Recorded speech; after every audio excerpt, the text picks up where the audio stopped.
எல்லாருக்கும் good evening. இந்த வீடியோவில் வந்து ஒரு சில முக்கியமான விஷயங்கள் வந்து பார்க்க போகிறோம். இப்போ ரீசெண்டாக நடந்த ஆர்பிஐ மானிட்டரி பாலிசி கமிட்டியில் என்னென்ன முடிவுகள் எடுத்தாங்க, அது வந்து எப்படி எக்கானமியை வந்து இம்பேக்ட் பண்ணும் அப்படிங்கிறத வந்து இந்த வீடியோவில் பார்ப்போம். அதை தாண்டி ஒரு சில ஸ்டாட்டிக்கான விஷயங்களையும் வந்து இதில் பார்ப்போம். கண்டிப்பாக யூஸ்ஃபுல்லாக இருக்கும்.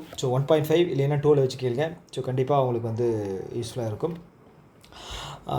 மிஸ்டர் சக்திகாந்தா தாஸ் அவர் இருந்தார் இல்லையா, அவர் இருந்த வரைக்குமே வந்து பார்த்திங்கன்னா கிட்டத்தட்ட 11 மானிட்டரி பாலிசி கமிட்டி மீட்டிங்கில் வந்து எந்த சேஞ்சஸுமே பண்ணாமல் ஒரு என்ன சொல்கிறது ஒரே இதில் வந்து மெயின்டைன் பண்ணியிருந்தாங்க. ஏன் அப்படின்னா கொரோனா டைமில் வந்து இன்ஃப்ளேஷன் ரொம்ப அதிகமாக ஆச்சு. ஓகேங்களா, 8க்கு போச்சு. அதை வந்து கம்மி பண்ணணும் அப்படிங்கிறக்காக. ஓகேங்களா. ஆக்சுவலாக வந்து அக்டோபர் மாதத்துலேயே வந்து கம்மி ஆயிடுச்சு மீன்ஸ் வந்து 6 வந்துருச்சு. அதுக்கப்புறம் வந்து படிப்படியாக சேஞ்ச் பண்ணியிருந்தாங்க அப்படின்னா இப்போ வந்து அந்த ஒரு 6லேயே மெயின்டைன் ஆகியிருந்திருக்கும். இப்போ வந்து 3.61 வந்துருச்சு. நான் பேசுகிறது வந்து பார்த்திங்க அப்படின்னா கன்சியூமர் ப்ரைஸ் இண்டெக்ஸ். ஓகேங்களா. கன்சியூமர் ப்ரைஸ் இண்டெக்ஸ் அப்படிங்கிறது வந்து நம்ம வாங்கக்கூடிய பொருட்களினுடைய விலை வந்து ஏறுறது. அதுதான் வந்து கன்சியூமர் ப்ரைஸ் இண்டெக்ஸ்.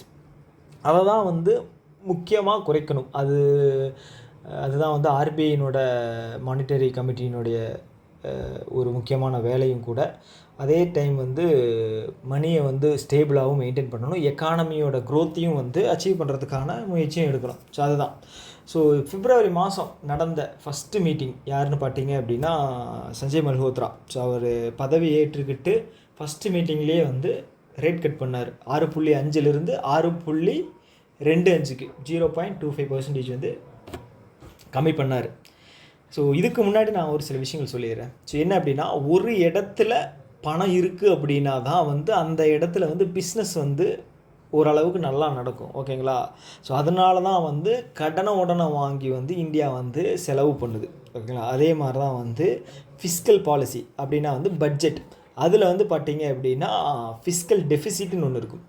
ஓகே, வந்த வரவை விட செலவு வந்து அதிகமாக இருக்கும். ஓகேங்களா. அது எதுக்காக பண்ணுது அப்படின்னா அதிக பணத்தை இன்ஜெக்ட் பண்ணும்போது தான் வந்து மார்க்கெட்டில் பிஸ்னஸ் வந்து எல்லோரும் கடனை வாங்குவாங்க. கடனை வாங்கி இல்லை அப்படின்னா வந்து கேபிட்டல் எக்ஸ்பெண்டிச்சர் மூலமாக வந்து கவர்மெண்ட் வந்து நிறைய ஸ்கீம்ஸுக்கு இல்லை வந்து சப்சிடிஸ் கொடுக்குறது மூலமாக வந்து பணம் வந்து மக்கள் கையில் போகும். மக்கள் என்ன பண்ணுவாங்க அப்படின்னா அதை வச்சு தொழில் தொடங்குவாங்க, இல்லைன்னா பொருட்கள் வாங்குவாங்க. அது வந்து உற்பத்தியை தான் அதிகம் பண்ணும். ஓகேங்களா. அந்த ஒரு பேசிஸில் தான். போன வருஷம் என்ன நடந்துச்சு அப்படின்னா, போன வருஷத்தோட ஃபிஸ்கல் பாலிசியில் வந்து கேபிட்டல் எக்ஸ்பெண்டிச்சர் வந்து கிட்டத்தட்ட 11.11 லட்சம் கோடி. ஓகேங்களா.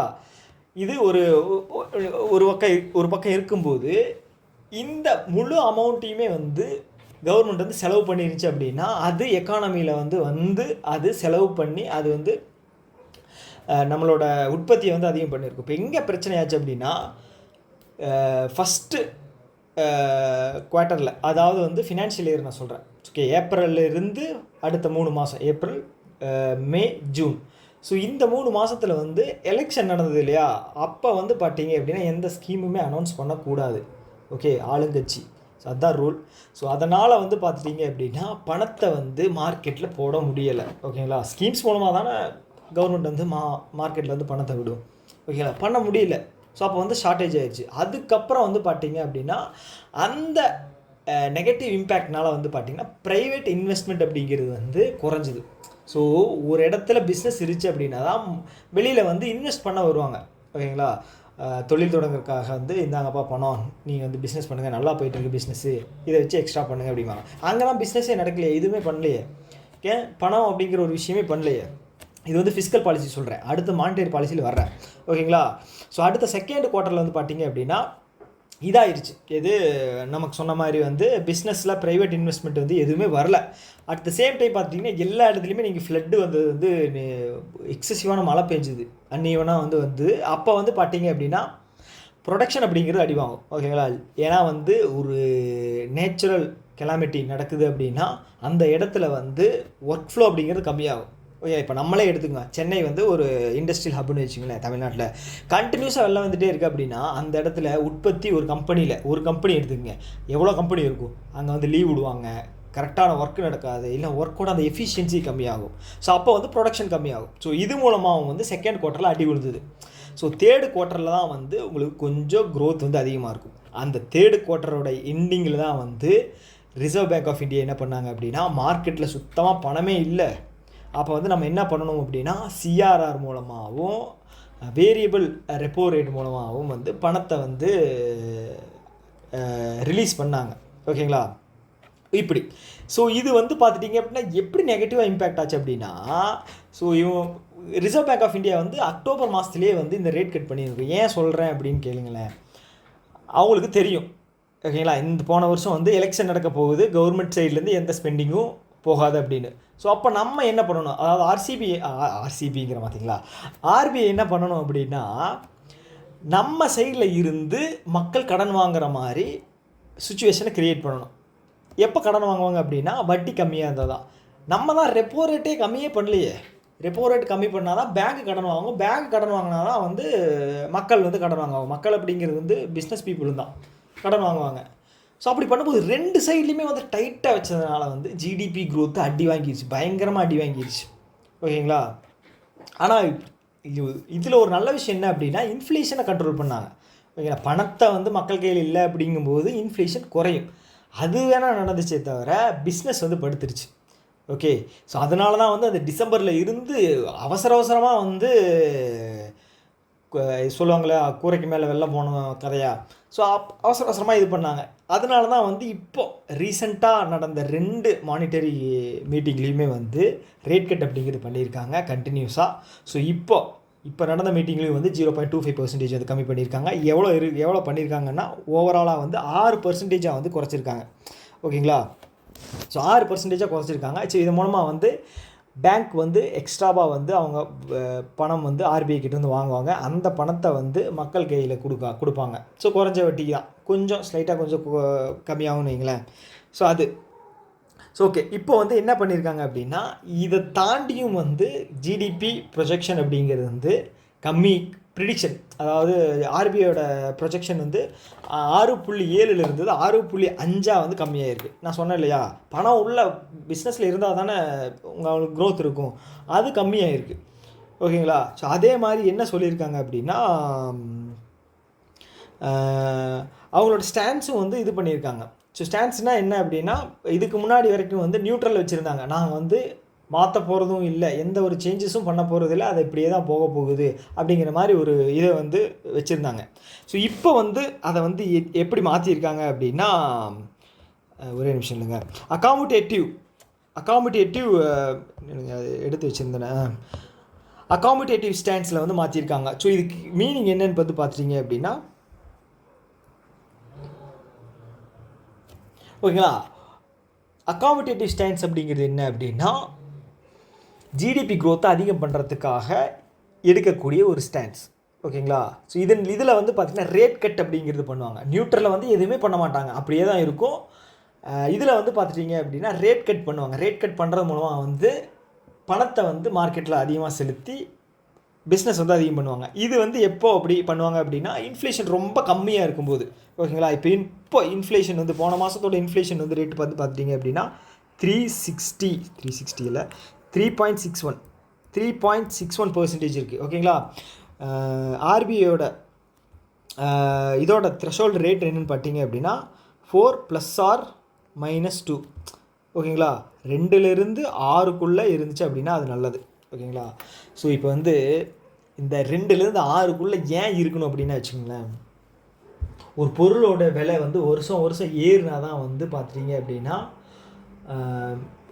ஜிடிபி க்ரோத் அப்படிங்கிறது அதிகமாக இருக்கும். ஸோ அதுக்கு பேர் தான் இன்ஃப்ளேஷன். ஒரு பொருள் வந்து இந்த வருஷம் 100 ரூபா இருந்துச்சுன்னா அடுத்த வருஷம் 105 ரூபா இருந்துச்சு அப்படின்னா 5% இன்ஃப்ளேஷன். ஸோ அப்போ ஜிடிபியில் வந்து இது வந்து பாசிட்டிவாக இம்பேக்ட் ஆகும். ஆனால் இது வந்து 115 அப்படிங்கிற ஒரு விலைக்கு போகுது அப்படின்னா 15% இன்ஃப்ளேஷன் ஆச்சு அப்படின்னா அந்த 15%க்கு தகுந்த மாதிரி தனிநபரோட வருமானம் அப்படிங்கிறது அதிகமாகணும். ஓகேங்களா? ஸோ இதுதான் முக்கியமான விஷயம்.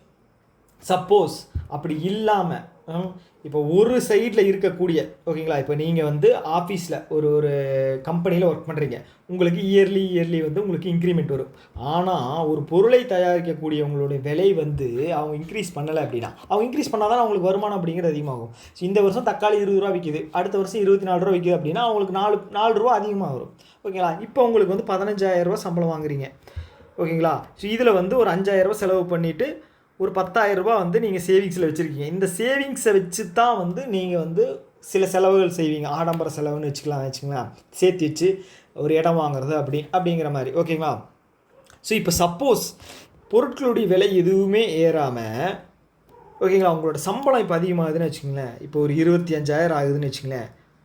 இப்போ அதே பொருட்கள் தான், அத்தியாவசிய தேவையான பொருட்கள் வந்து நீங்கள் அதே 5,000 தான் செலவு பண்ணுவீங்க. ஆனால் உங்களுடைய சம்பளத்தில் சேவிங்ஸ் வந்து 20,000 ரூபாயாக அதிகமாகிருக்கு. இந்த 20,000 தான் வந்து நீங்கள் எல்லா பொருளுடைய விலையை வந்து உயர்த்துறதுக்கான காரணம். ஓகேங்களா.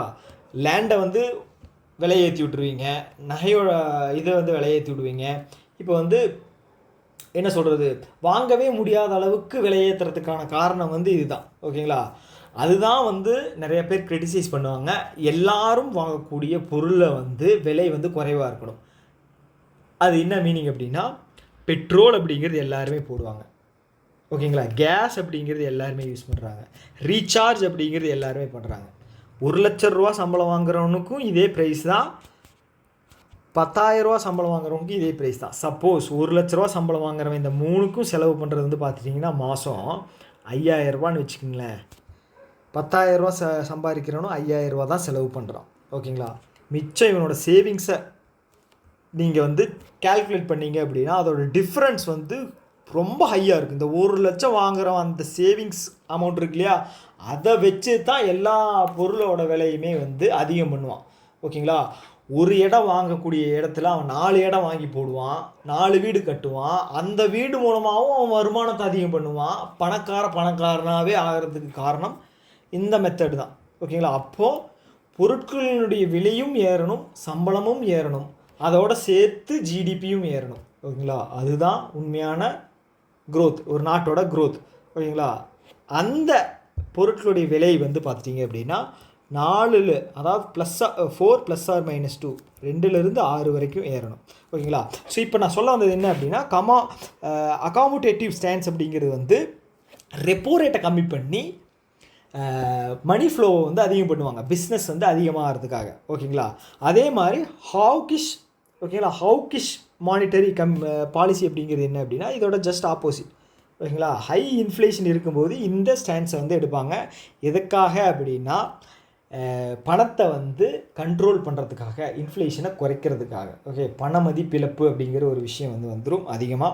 ஸோ அது கம்மி பண்ணுறதுக்காக இப்படி பண்ணும்போது பார்த்துட்டிங்கன்னா எக்கானமி வந்து ஸ்லோவாயிரும். ஓகேங்களா. ஓகே. ஸோ இதில் இன்னொன்று என்ன சொல்லியிருக்காங்க அப்படின்னா, ஸோ இதன் மூலமாக வந்து ஹெட்லைன் இன்ஃப்ளேஷன் வந்து இவங்களோட ஆர்பிஐயோட அச்சீவபிள் அந்த பர்சன்டேஜுக்கு வந்து கொண்டு வந்திருக்காங்க மறுபடியும் அப்படின்னு சொல்லியிருக்காங்க. ஸோ இந்த ஹெட்லைன் இன்ஃப்ளேஷன் அப்படிங்கிறது வந்து என்ன அப்படின்னு பார்த்தீங்க அப்படின்னா, ஒட்டுமொத்தமாக நம்ம உபயோகிக்கிற எல்லா இதுவுமே சேர்த்து தான் வந்து இந்த ஹெட்லைன் இன்ஃப்ளேஷன் செலவு பண்ணக்கூடியது. ஓகேங்களா. ஸோ இதில் வந்து பார்த்துட்டிங்க அப்படின்னா ரெகுலராக சேஞ்ச் ஆகக்கூடிய ப்ரைஸ் சேஞ்ச் ஆகக்கூடிய பொருட்களை வந்து கழிச்சிங்க அப்படின்னா மிச்சம் இருக்கிறது வந்து பார்த்தீங்க அப்படின்னா கோர் இன்ஃப்ளேஷன். ஓகேங்களா. இதெல்லாம் வந்து நான் சொல்கிற விஷயங்கள் எல்லாமே வந்து ஸ்டாட்டிக் ஜிகேக்கு வந்து ரொம்ப முக்கியமானது. ஓகேங்களா.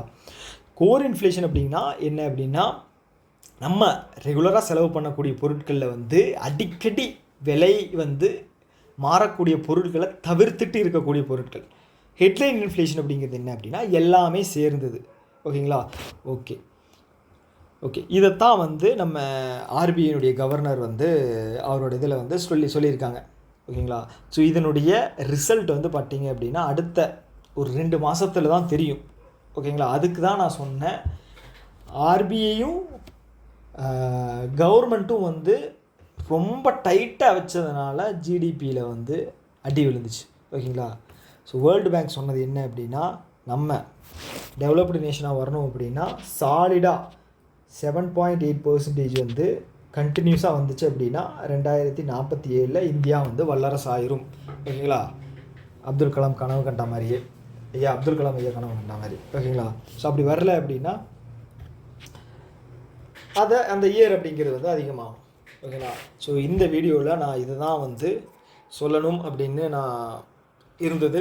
ஸோ எந்த ஒரு டிலே, எந்த ஒரு டைம் வேஸ்ட் பண்ணாமையும் வந்து நான் உங்களுக்கு எக்ஸ்பிளைன் பண்ணியிருப்பேன்னு நான் நம்புகிறேன்.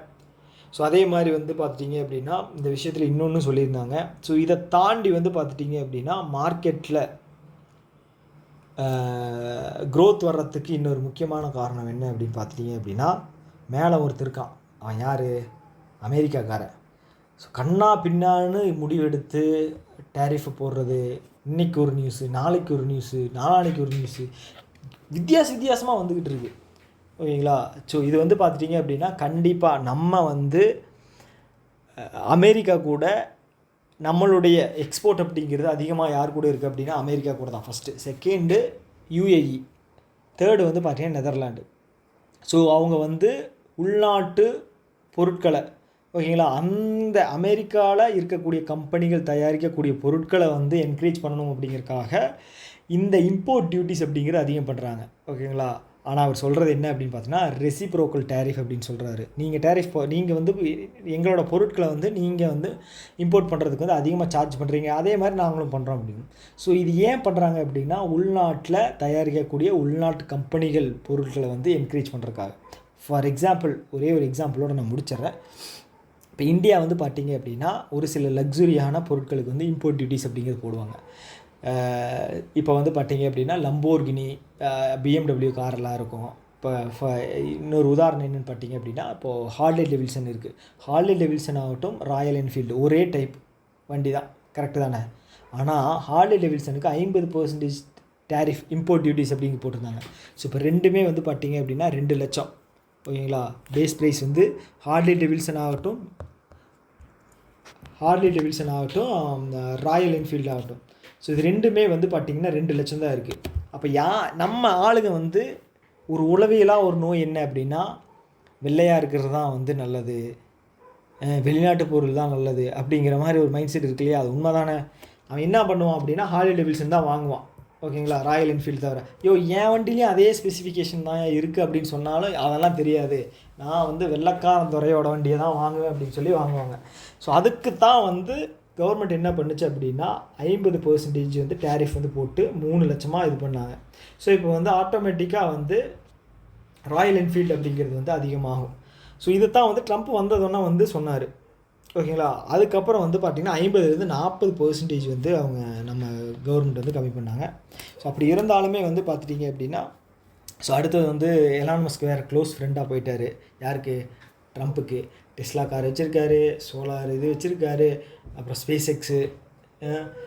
இவன் வேறு நமக்கு வேறு ஆல்ரெடி ரீசார்ஜ் பண்ணுற காசு எல்லாத்தையும் ஏற்றி வச்சுருக்கான். இனி வந்து டூயோபோலியாக இருக்கும்போதே இந்த நிலைமை. ஸோ அவன் வந்து மோனோபோலியாக மாற்றிட்டான்னா வச்சுக்கோங்களேன், வாழ்கிறதே வந்து ரொம்ப கஷ்டமாக போயிடும். ஓகே, ஸோ இந்த வீடியோவுடைய கருத்துக்கள் வந்து ஏதாவது இருக்குது அப்படிங்கும்போது அதை வந்து கமெண்ட்டாக வந்து கீழே வந்து சொல்லுங்கள். ஓகே, ஸோ இந்த மாதிரி வந்து நான் டெய்லியும் ஒரு யூஸ்ஃபுல்லான வீடியோஸ், ப்ராக்டிக்கலான நியூஸை வச்சு போடலாம் அப்படிங்கிற ஒரு ஐடியா இருக்குது. ஸோ அதை பற்றின கருத்துக்களும் வந்து நீங்கள் கீழே வந்து கமெண்ட் பாக்ஸில் சொல்லுங்கள். ஸோ இன்னொரு வீடியோ மீட் பண்ணலாம்.